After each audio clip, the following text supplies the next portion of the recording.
नाज़रीन, drama serial मायरी की आज आप लास्ट एपिसोड देखेंगे। मैंने इस ड्रामे के बेहतरीन लम्हात को अल्फाज की शक्ल में ढाला है क्योंकि इस ड्रामे का एंड जज्बात से भरपूर है जो आपको रुला देगा। एनी और फाखिर की डिवोर्स भी हो चुकी। मायरी ड्रामा के लवर्स को फाखिर और एनी की तलाक बहुत ही बुरी लगी और यही इस ड्रामे का मकसद था कि कम उम्री की शादियां नासमझी की वजह से मसाइल का शिकार हो जाती हैं। एनी की मां आयशा को भी हबीब ने तलाक दे दी और उसका भी हाल बुरा होगा क्योंकि वो भी पाई पाई का मोहताज हो गया है। न उसे कोई नौकरी देने के लिए तैयार है और ना ही उधार रकम। हो सके तो वीडियो को पूरी देखिएगा। चैनल को सब्सक्राइब नहीं किया तो सब्सक्राइब कर दीजिएगा। आयशा एनी को समझाती है, एनी जो कुछ हुआ बुरा हुआ, तकदीर में यही लिखा था, मगर मुझे पता है कि तुम बहुत बहादुर हो, इस फैसले को सही साबित करोगी। मगर मेरी बात याद रखना, अनाया की नजरों में उसका बाप मुजरिम नहीं बनना चाहिए। तुम जानती हो फाखिर दिल का बुरा नहीं था, उसने तुम्हें बहुत सपोर्ट किया। हबीब और फाखिर का कोई मुकाबला नहीं। कभी ये मत समझना हबीब और फाखिर दोनों में कोई फर्क नहीं है। एनी कहती है, नहीं अम्मी, मैं आपसे वादा करती हूँ फाखिर अनाया की नजरों में कभी बुरा नहीं होगा। वो हमेशा अनाया का बेस्ट पापा है और बेस्ट पापा ही रहेगा। मैं अपने माजी को भूलकर आगे बढ़ना चाहती हूँ। मेरे दिल में फाखिर के लिए बुराई नहीं है। अनाया हम दोनों की बेटी है और हम दोनों अनाया को कभी माँ बाप की कमी महसूस नहीं होने देंगे। आयशा एनी को गले लगाती है। एनी के लिए रात बहुत मुश्किल थी। सारी रात रोते जागते और अनाया को प्यार करते गुजर गई। एनी बगैर वक्त जाया किए फौरन आगे बढ़ना चाहती थी। अपने सामान को पैक करती है। समीना पूछती है, एनी ये फाखिर तो चला गया, मगर तुम्हारी कहाँ की तैयारी है? एनी कहती है, बड़ी अम्मी जब फाखिर से रिश्ता ही ना रहा तो अब यहाँ रहने का फायदा, मैं कुछ दिनों के लिए नानी के यहाँ जा रही हूँ। समीना लंबी सांस लेती, हाँ ठीक है तुम जाओ, अपने जहन को पुरसकून रखो, मगर याद रखना मैं कल भी वही थी और आज भी वही हूँ। मैंने कभी फाखिर और तुम दोनों में फर्क नहीं किया था और आज भी कोई फर्क नहीं है। एनी कहती है, बड़ी अम्मी मैं जानती हूँ आप फर्क कर ही नहीं सकती। आपने हमेशा मेरा साथ दिया, मुझे आगे बढ़ने के लिए हौसला दिया, मगर अब भी मेरी आपसे रिक्वेस्ट है, जब भी मुझे आपकी जरूरत पड़ी तो मैं आपसे रहनुमाई लूंगी। समीना कहती है, खुश रहो, तुम्हें तुम्हारा मकसद पाने से कोई नहीं रोक सकता। वक्त गुजरता रहा, एनी मेहनत करती रही। फाखिर बाकायदगी से सबसे बात करता रहा और खास तौर पर अनाया से।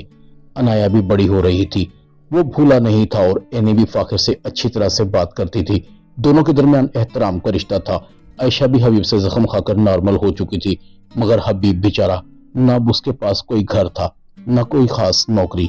मैंने बहुत बुरा किया, मैं बहुत बुरा शख्स हूँ। मेरे पास सब कुछ था जो मेरी बेवकूफियों की वजह से खत्म हो गया। मैं ना अच्छा बाप बन सका, ना भाई, ना शौहर। ऐसी जिंदगी का क्या फायदा जिसमें इंसान खुद का सामना भी ना कर सके।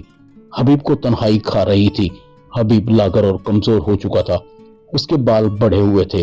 कब से मौत का इंतजार कर रहा हूं, मगर लगता है कि वो भी मुझसे रूठ गई है।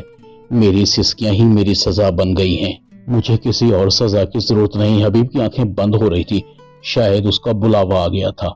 आखिर वो वक्त आ ही गया जब एनी की मेहनत रंग ले आई और उसने यूनिवर्सिटी में टॉप पोजीशन हासिल की थी।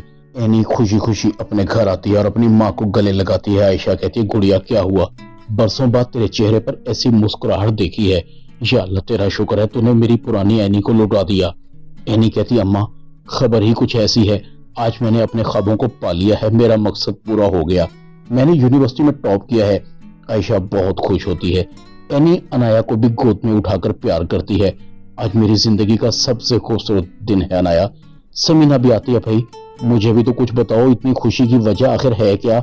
एनी कहती है, बड़ी अम्मी मैंने यूनिवर्सिटी में टॉप किया है, मुझे अवार्ड मिलेगा, आप सब मेरे साथ चलेंगे ना? समीना और आयशा कहती हैं, क्यों नहीं, हम तो खुद इस कामयाबी का बरसों से इंतजार कर रहे थे। फाखिर को भी पता लगता है कि एनी ने यूनिवर्सिटी भर में टॉप किया है। फाखिर कहता है, एनी थी ही इतनी काबिल, ये उसकी मेहनत का नतीजा है। मुझे खुशी है कि वो मेरी अनाया की माँ है। यूनिवर्सिटी अवार्ड शो मुनक्किद हो रहा था। एनी के लिए एक खुशकिस्मत और तारीखी दिन था। एनी अपना अवार्ड वसूल कर रही थी। आयशा, फायजा, समीना तालियां बजा रही थी। साइका और फेमी भी अकड़ कर खड़ी हुई थी कि उनकी भतीजी ने कारनामा जो सर अंजाम दिया है।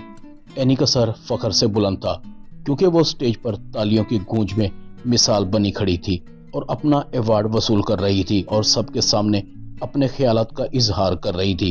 कह रही थी कि मैंने अपनी जिंदगी एक ऐसे घर में गुजारी जहां की औरतें चार दीवारी में बंद थी, लेकिन मुझे पता था کہ یہ چار دیواری کی دنیا میرے لیے نہیں ہے، میں خود کچھ کر پاؤں گی۔ عائشہ خوشی سے تالیاں بجا رہی تھی۔ بھابھی ہماری اینی بہت قابل ہے نا؟ اس کی آنکھوں سے آنسو جاری تھے۔ اینی سب سے گلے مل رہی تھی، اس کی آنکھوں میں خوشی کے آنسو تھے۔ فاخر بھی مبارکباد دینے والوں کی آخری لائن میں کھڑا تھا۔ اینی کو دیکھ کر بہت خوش ہو رہا تھا۔ آخر اینی اس کی بیٹی کی ماں جو تھی۔ اینی فاخر کو دیکھ کر کہتی ہے، فاخر تم کب آئے؟ فاخر کہتا ہے، جیسے ہی تمہاری کامیابی کا پتہ چلا رہ ہی نہیں پایا، آخر تم نے وہ سب پا کر ہی چھوڑا جس کی تمہیں خواہش تھی۔ کوئی سختی، کوئی مشکل تمہارے پیروں کی زنجیر نہیں بنی، تم نے تمام رکاوٹیں توڑ دی۔ مبارک ہو تمہیں، کانگریچولیشن۔ فاخر کی آنکھوں میں بھی آنسو چھپے ہوئے تھے، لاکھ کوشش کے باوجود چھلک ہی پڑے۔ فاخر اینی کی طرف ہاتھ بڑھاتا ہے، وی آر فرینڈز، اور اینی بھی فاخر کی طرف ہاتھ بڑھا کر اس کی دوستی کو قبول کر لیتی ہے۔ ڈرامہ ماہری میں اتنا ہی، چینل کو سبسکرائب کرتے ہیں، شکریہ۔